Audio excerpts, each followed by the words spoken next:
今日我決定要掉晒所有呢啲成功學嘅書，呢啲書我睇過好多，我相信你都一定有睇過，教你點樣自律，點樣努力，點樣成功。但係有一個好根本嘅問題冇提出過，到底乜嘢為之真正嘅成功？我自己跟過好多呢啲書嘅方法，真係實現咗我嘅夢想。去到日本生活，財務自由，亦都幫助過好多唔同嘅人達成佢哋嘅目標，實現佢哋想要嘅數字。但係結果，我發現好多人實現完之後，會不斷地要求更加多。而我自己亦都喺實現一切嘅願望之後，喺度諗，然後呢？如果呢一刻你有啲目標追求緊，例如係升職、加人工、買樓、財務自由，我都想問你呢個問題：達成咗之後，咁點呢？今日我想同你分享一個我花咗好長時間先了解到嘅事實，就係我哋一路都喺度玩緊一個一開始就注定冇辦法贏嘅 game。喺香港，我哋有一套隱形嘅月薪階級文化，每一級都會俾你唔同嘅暗示，但係最終呢啲暗示全部都係指向同一件事，就係你唔夠好，你要繼續追。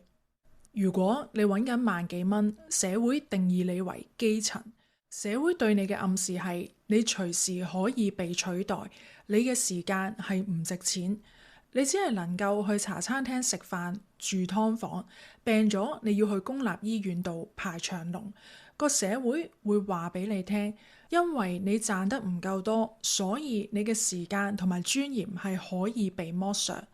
仲有一個我哋聽起上嚟好似好啱嘅邏輯，你賺得少係因為你好懶，就算你已經拼盡全力，個社會仍然會俾你一個你唔上進嘅標籤。如果你揾緊2萬幾、3萬蚊，你以為自己合格，但個社會會話俾你聽，你仲唔夠。社交媒體上面不斷推送一啲好精緻嘅生活俾你睇，例如係我媽卡西、名牌手袋，不斷去推崇30歲之前財務自由呢啲勵志故事。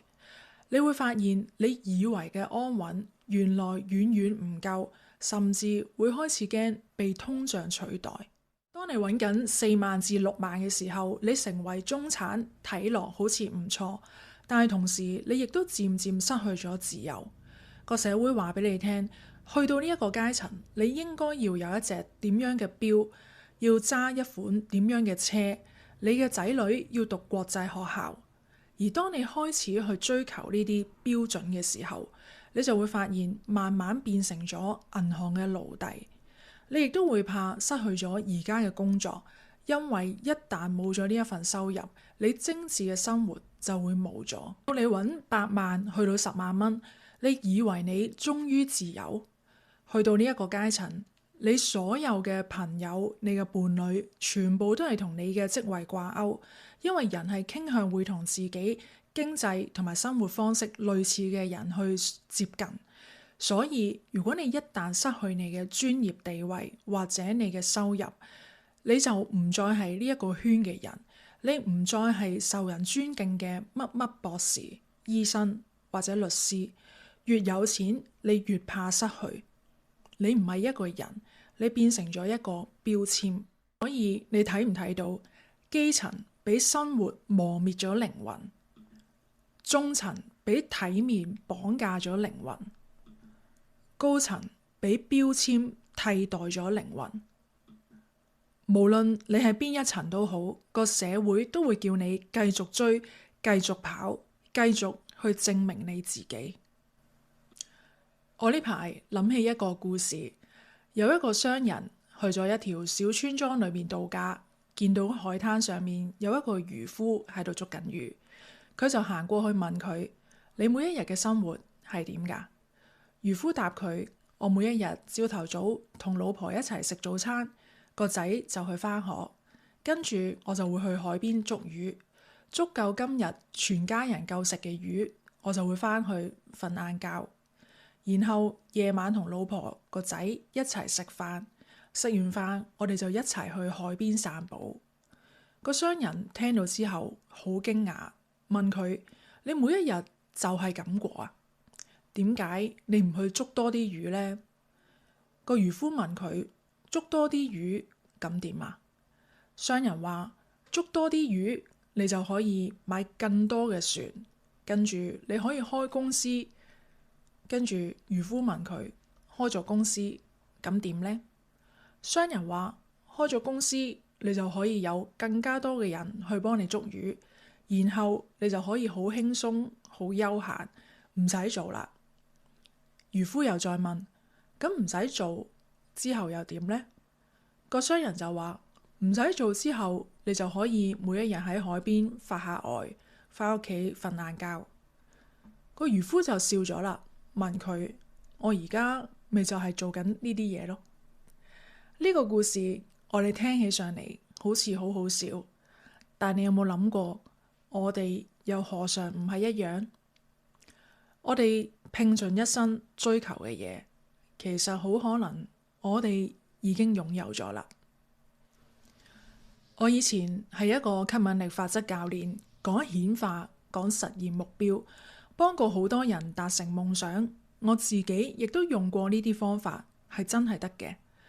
但係漸漸地，我發現好多人當佢顯化咗100萬，佢想要200萬，買咗一層樓，想要第二層樓，升咗職，想再升多一級，永無止境。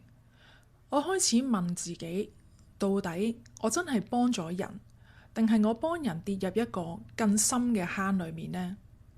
呢啲成功學嘅書、吸引力法則、顯化財富，教你要追求，要達成夢想，要實現一個又一個嘅目標，但係從來都冇問過你，到底你真係追求緊嘅嘢係你真係想要嘅，定係你一路喺度顯化緊人哋嘅夢想呢？唔係話顯化冇用，亦都唔係反對吸引力法則，而係我覺得有一啲嘢應該比顯化財富更加重要，就係先去搞清楚你真正想要嘅嘢，你想要嘅生活係乜嘢呢？唔係個社會話俾你聽你應該想要嘅嘢，係你自己真正喜歡嘅生活。點解我哋會一路追？唔係因為我哋貪心，而係因為我哋由細到大都被訓練成你唔夠好。細個嘅時候，有冇人曾經問過你，你真正想要嘅生活係點嘅？一定冇人問過你啦。但係就會問你，你今次考試幾多分啊？你大個想做啲乜嘢？好似好民主咁。但如果你同佢講，我大個想做漫畫家、藝術家、作家，啲大人就會突然之間面色沉一沉，跟住問你，呢啲嘢揾唔到飯食㗎喎，揾唔到錢㗎喎。我哋好細個就已經意識到，我哋揾幾多錢等於我哋嘅價值，然後大個咗入社會做嘢，我哋俾個社會話俾我哋聽，我哋嘅職銜、我哋嘅收入等於我哋嘅價值。我哋不斷被人哋提倡，就算我哋已經升咗一級，都仲要繼續追，繼續再升級。所以成功學顯化法則就會開始同你講，你要相信你自己，你每一日要講肯定句，同自己講，我夠好，我有價值。我理解呢個出發點，我自己都有教過呢啲句子，但係當一個人一路俾人講緊你唔夠好，突然之間聽到我夠好係一種解脫，但係你又有冇諗過點解我哋一定要夠好，或者我哋一定要有價值呢？有價值呢個概念本身係咪又係另一場遊戲？當你喺度講緊我有價值嘅時候，你係用乜嘢標準去判斷你有價值呢？今日你跑數成績好，你就有價值；今日你賺到錢，你有價值；今日你幫到一個人，你有價值。咁我問你，如果你今日輸咗錢呢？如果你今日跑數跑得唔好呢？如果你冇幫到人呢？咁係咪就等於你冇價值？你嘅價值去咗邊啊？你有冇發覺我夠好呢啲肯定句，其實只不過係將你唔夠好換咗另一個包裝，重新繼續玩。你仍然喺度用外在嘅結果去量度自己，只不過今次由我唔夠好變成我要夠好，根本就冇變過。講到呢度，我要講一樣好少人注意到嘅嘢。我哋話 ego 自我，好多時係講緊我哋腦海入面令到我哋覺得自己唔夠好嘅聲音。但係相反，當你靠成功學顯化吸引力法則去顯化到你想要嘅嘢，去讓到你成功之後建立到嘅嘢一樣係 ego， 分別只係一個係我唔夠好嘅 ego， 令到你自卑失去自我價值，顯化唔到你想要嘅生活。另一個係自大嘅 ego， 當你靠呢啲嘢去顯化到金錢，然後覺得自己我夠好，我成功，我有價值，我比人強，係令到你自大、自我膨脹，不斷追求更多，並且往後不能夠接受失敗嘅 ego。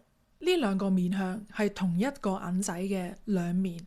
你有冇見過一啲人，佢好成功，賺到錢，佢好有自信，望落去順風順水，但係一個浪冚埋嚟，輸咗錢，股市冧，或者生意失敗，佢哋成個人崩潰咗。咁係因為佢哋一路都將自己嘅價值建立喺成功上面，而一旦佢哋失敗冇成功，佢哋就即刻唔知自己係邊個。呢個係另一種形式嘅唔夠好，但係更加嚴重，因為佢匿埋得更加深，你好難發現。呢件事中國古代智慧一早就講咗，易經入面有一個概念叫做物極必反，唔係話叫你唔追求目標，而係當去到最高位嘅時候，一定係會衰落。就好似唐代盛世，唐朝係中國歷史上最強盛嘅朝代之一，但係一定會衰落。易經話俾我哋聽，最自然、最健康嘅狀態唔係永遠處於高點，而係學識平衡流動。我哋要知道幾時應該要進，幾時應該要退。莊子講得更加直接：舉世而譽而不加勸，舉世而非而不加詛。個意思就係，就算全世界讚你，你都唔會因為咁而更加努力。相反，就算全世界嘅人都喺度批評緊你，你亦都唔會覺得沮喪。莊子描述嘅境界唔係話我夠好，亦都唔係我唔夠好，而係講緊我嘅價值係唔需要靠其他人嘅評定去判斷。中國古代智慧對於成功嘅定義，唔係要做最好、最強、最成功嗰一個，而係揾到屬於你自己嘅自然節奏，建立屬於你嘅理想生活模式。所以真正嘅問題唔係你夠唔夠好，而係你係咪一路都用緊一個唔屬於你嘅標準去量度你自己嘅人生。無論係我唔夠好，我要實現更多，抑或係我夠好，我要俾全世界人知道，兩個其實都係同一個遊戲。睇穿咗個遊戲，唔係話你唔再需要賺錢，唔再需要達成目標，而係我哋由一開始就設定一個唔同嘅問題，唔係我仲爭幾多錢先夠，而係我真正想要嘅生活到底係乜嘢？呢個問題好多人一世都冇問過自己，個原因係當我哋停止去追求，我哋就要面對另一個更深層嘅問題，就係當我唔再追求，我係邊一個？呢個問題會令到好多人感覺好不安，所以我哋一路繼續跑。但係我想話俾你聽，呢一個係你人生入面最重要嘅問題。唔係叫你放棄一切，而係喺你繼續跑落去之前，你知道要跑去邊，同埋點解你要跑。等我快速回顧今日講過嘅幾樣嘢。第一，成功學嘅書教你追，教你努力，但係從來都冇人問過你點樣先叫真正嘅成功。第二，香港有一套隱形嘅月薪階級文化，每一層都有一個暗示，話俾你聽唔夠，繼續追。第三，呢個遊戲由一開始就係設計成你唔會贏，因為夠呢一條線一路往前推。第四，好多人追緊嘅根本唔係自己真正想要嘅嘢，而係個社會話俾你聽你應該要有嘅嘢。第五，睇穿咗遊戲唔係叫你放棄乜都唔再做，而係開始問一個更加重要嘅問題：我真正想要嘅生活到底係點？如果今日呢一條影片讓你有共鳴嘅話，你可以喺留言區話俾我知道，亦都可以喺描述欄入面訂閱我嘅電子報。我會每個禮拜分享一篇讓到你重新思考人生嘅文章，幫助你一步步走出遊戲。我哋下次見啦，拜拜。